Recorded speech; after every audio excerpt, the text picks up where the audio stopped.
Andrew asked me to open this presentation with a brief bit from one of my shows, which I've adapted for this event. So with the caveat that I am not an actor, I'm actually a director. I'm going to attempt to try this. Okay. Welcome to PopTech. We want to thank you all for joining us here in Camden, the jewel of Maine's coastline. As we begin today's session, we want to ask a few questions about what we are doing here. And when I say we, I mean all of us, not just those of us on stage. We start by asking, who's here? And so all of you have answered. All of you have answered with your credit cards, which can tell us more about you than your neighbor can.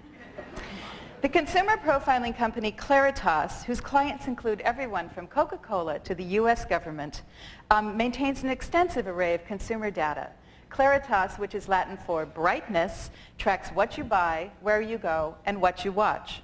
And so you're watching PopTech. With the collaboration of PopTech, we obtained some information about this particular audience and ran your zip codes through the database. We discovered that the majority of today's participants come from zip codes 02130 and the surrounding Boston area, which Claritas labels money and brains. A large number of you also come from New York's 10011 and nearby neighborhoods, which Claritas labels urban achievers and bohemian mix. And also from San Francisco's 94105, the young digerati. Let's get more specific. Those of you who are 02130 money and brains are probably making as much as $35,000 more per year than the 10011 bohemian mixers. Even more specifically, Roger Heinen from Islesboro, Maine bought a ticket to PopTech. His credit card is linked to zip code 04848. According to Claritas, Roger owns at least one sleeping bag and enjoys watching King of the Hill in syndication. Now, your government mines your data in any number of ways when you cross an international border or check a book out of the library. We have 12 participants at PopTech this year from the UK, and given the UK's current privacy laws, we've had some difficulty obtaining their data. But once the British National Identity Card is in place, this won't present any problems. These ID cards, which are slated to begin next year, will combine your biometric profile with your biographic footprint and will be stored in the National Identity Register, a database holding everything from your daily travel routes to your medications. But you folks from the UK should really talk with the 3 people here at PopTech from Singapore. They already have a national ID card. So all of these databases talk to each other, painting a more complete picture of who you and your neighbors are. But if you feel that you don't fit into one of the categories for your zip code, it might be that you are an exception, or what Claritas calls an outlier. Or you might have paid cash to come to PopTech, so we don't have access to your data. But it doesn't matter where you're from. Claritas is here for you and about you. All we wanted to know was who is here. Now I'm going to switch tracks entirely and talk a bit where I actually do work. As Andrew said, I'm the director of a New York-based theater and media company called the Builders Association, and we're working to develop a language of performance and technology. And actually, or as Kevin would say, we're trying to find a way for technology to be a performer on the stage. And today what I want to ask is why, in essence, why has the medium of theater ignored what game designers and virtual reality enthusiasts have learned over the last 20 to 30 years? I personally think that theater can't expect to speak to a contemporary audience without including technology as a kind of performer in the show. And although this is such an obvious idea, it really flies in the face of most theatrical production, certainly in this country.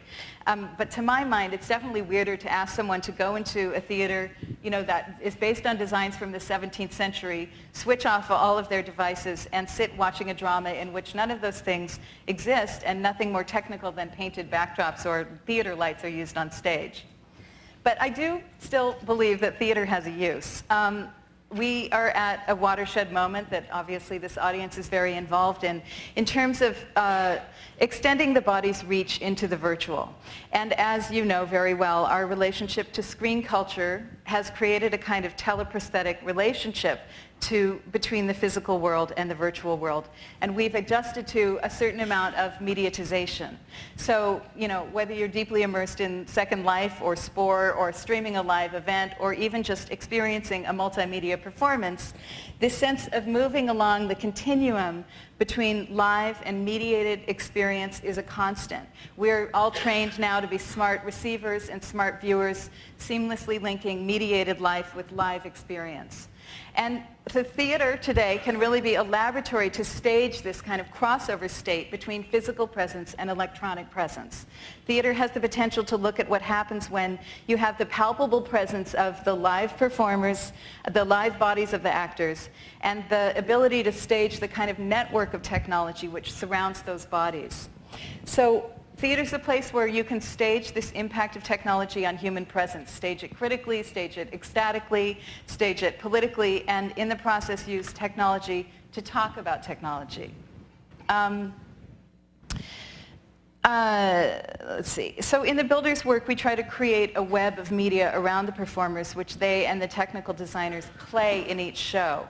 I'm going to pause for a second to show a short clip from the production supervision that we have been touring for the last couple of years, and which relates to the Claritas riff I did at the top of this talk. In supervision has to do with the idea that we all have a data body, a kind of electronic doppelganger that's born when you're born, which bulks up through your spending years and lives on after you die. And these data bodies kind of bear electronic scars, the way that in former times a thief's hand was cut off. The bad credit of your data body can affect the way that you move through the world. So in this bit, I'm looking at the character of a traveler who, as he crosses successive borders, reveals more and more of his information until his identity is transparent and basically his information is revealed in the system of data valence. So let's see if this works. Is there sound?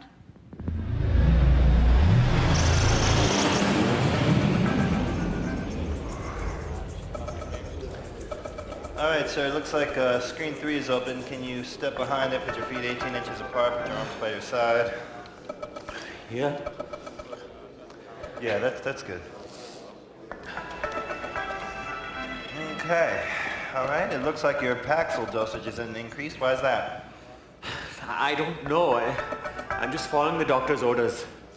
Yes, Dr. Zaidi. He sent in your recent HIV results. Oh, how's your niece? Is she feeling better? My niece is fine and she's back home now. Okay. Let me see, are you traveling alone? Yes. Then why did you order a king-size bed for your hotel room? I ordered a king-size bed because I have sciatica. Ooh, sciatica. And your cholesterol's really gone up. What? Your cholesterol, it's jumped a bit since the last day? I didn't know that. Actually, I've been waiting for those results. Okay, sir. Have you been around anybody that might have been carrying that bird flu? No one with avian flu. Because I see you're traveling a lot now between Sidi Bouzid and Marrakesh and Entebbe. Yes, and Tunis. Those are simply territories I'm repping for my company. It's North Africa. Oh, North Africa. So you're not working out of Dubuque anymore?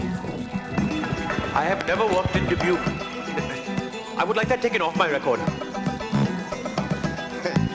You're requesting a change in your record? No. No, that's good. Hold on, I gotta put a note down.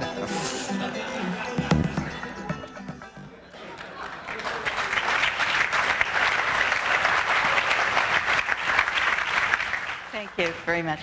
So I've been talking a little bit about this form, about the idea of getting technology onto the stage, and now I want to talk about the content, which some of which you saw in that show, which is really using technology to speak about technology. We all here have the ability to hold a mirror up to contemporary life, and many of these projects start with everyday issues that involve the way technology informs our consciousness as political and social forces. So another project that we did a few years ago was called Aladdin, which was developed between our company in New York and US Indian and Pakistani and UK artists. Aladdin was based on the call center industry in Bangalore, where until very recently, Indian operators were trained to pass as Americans in order to serve American companies. I'm sure Thomas Friedman may mention this from another angle, and you're probably all familiar with this now, but when we started the project in '98, it was really quite still a very strange, secretive system where basically cyber immigrants in Bangalore operated in an electronic global market, which replaced the idea of a physical immigrant. But the part that really interested me was that through this comparatively simple technology, you know, the magic of fiber optic phone lines, we could turn another continent into our back office.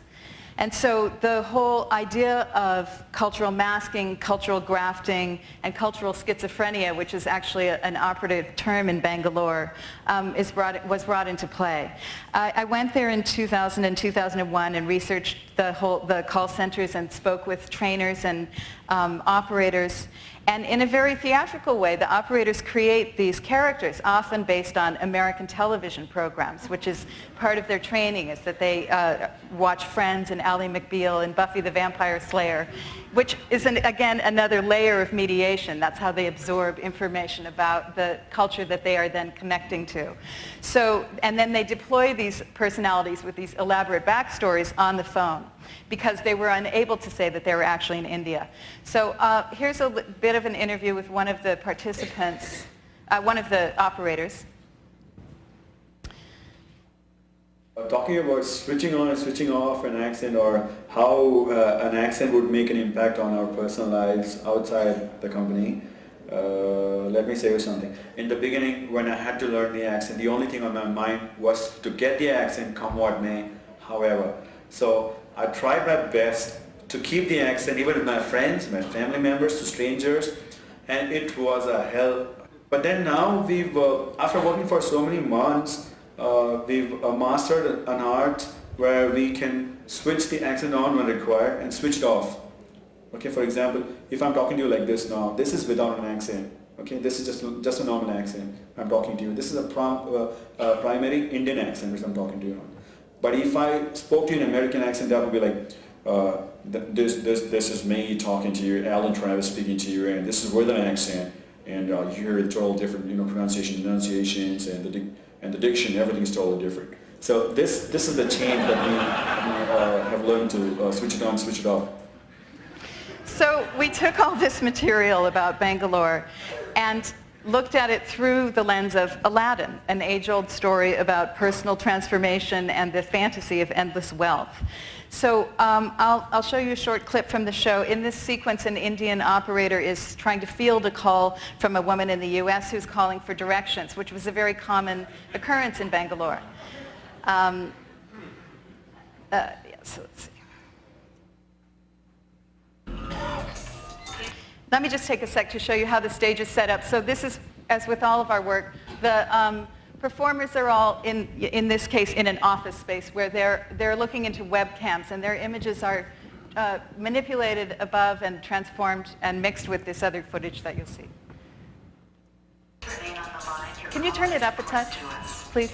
On the road customer guidance, this is Phoebe. How may I help you? Yes, hi. I just rented a car from you guys, and I'm trying to get from LA to LE, and I was just wondering if you could give me some directions. You're trying to get to Louisiana, ma'am? No, I'm in Los Angeles. I'm trying to get to Las Vegas, and I lost the who's it was it? The thingamajiggy with all the directions on it that you guys gave me. I'm just gonna tell you, I just won a gazillion smackaroonies in the lottery, and I'm gonna bet the whole wad. I think there's something wrong with the connection. Can you hold on a moment, please? Yeah, sure. Here? What is a smackaroonie? Pasta. Spaghetti. No, smackaroonie, not macaroni. So then she Googles smackaroonie.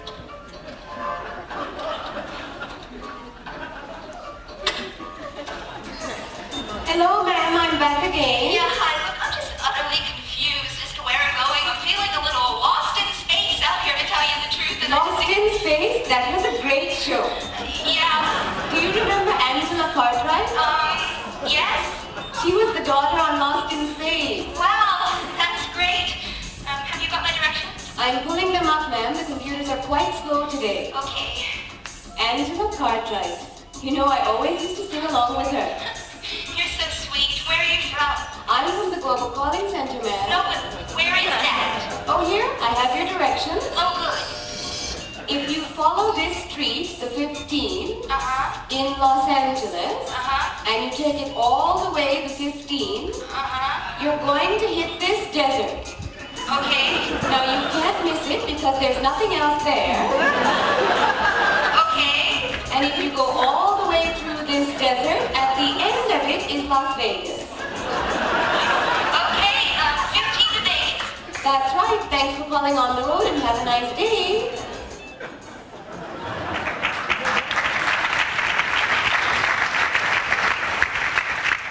I'm going to show one more example, which I think is a nice marriage between the cultural masking and the use of a new software. We beta tested something for IBM called Dynavision, which I love because it sounds so 1950s, but basically it's a motion sensitive software that they were using for security purposes.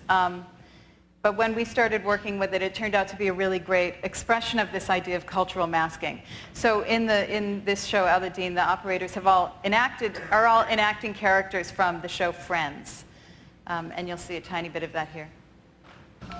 Hello, sir. Yeah, I'm sorry to keep you holding. Like I was saying, this is the perfect time to get your finances in order, get rid of that anxiety, shake that monkey off your neck, right?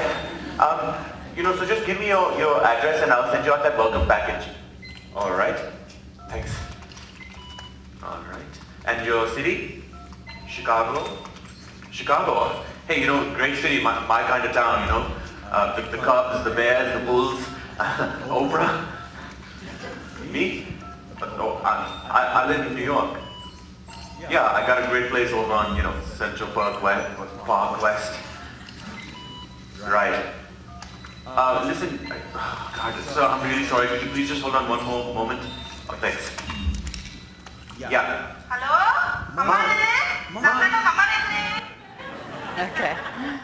So I think a shared impulse in these projects, and hopefully I think also in this room today, is an investigation of this invisible network that surrounds us. On this stage, as you can see, the performers are isolated physically but really linked electronically.